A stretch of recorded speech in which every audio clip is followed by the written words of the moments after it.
Sanjeevani hospital నుంచి నేను tablets తీసుకోవడం జరిగింది విత్ డాక్టర్ కన్సల్టేషన్.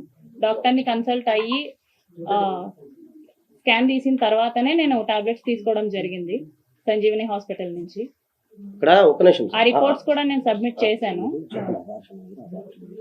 నాకు హాస్పిటల్లో అబార్షన్ జరగలేదు. It's a very early thing, early stage of pregnancy అనమాట. సో అబార్షన్ కాదు, aborted. I got aborted through tablets. ఇప్పుడు ఈ ఎమ్మెల్యేకు మీకున్న రిలేషన్ లో మీరు ఎందుకు ఎమ్మెల్యే వీడియో రికార్డింగ్ చేసుకోవాల్సి వచ్చింది? మంచిగా రిలేషన్ ఉన్నప్పుడు. మంచిగా లేదండి రిలేషన్. అతను ఒకనొక టైంలో 1 year తర్వాత నాకు తెలిసిన విషయం ఏంటంటే అతను నాతో మాత్రమే కాదు ఇంకొక 6 మంది అమ్మాయిలతో మాట్లాడుతున్నాడు. దాని 6 మంది అమ్మాయిల్ని కలవడం, కలిసే ప్రాసెస్లో అతను చాలా ప్లేసెస్కి వెళ్ళాడు. అవన్నీ నాకు తెలియడం జరిగింది. అప్పుడే చెప్పాను ఎమ్మెల్యే గారికి, ఇది ఇలాగే వదిలేద్దామండి, మీరు కామ్ అయిపోండి, నేను కామ్ అయిపోతాను, ఇట్స్ నైట్ మేర్ లాగా వదిలేద్దాం అనేసి నేను చెప్పాను. కానీ అతను ఒప్పుకోలేదు. అతని ఎఫర్ట్స్ అతను పెట్టడం జరిగింది. సో నా సేఫ్ సైడ్కి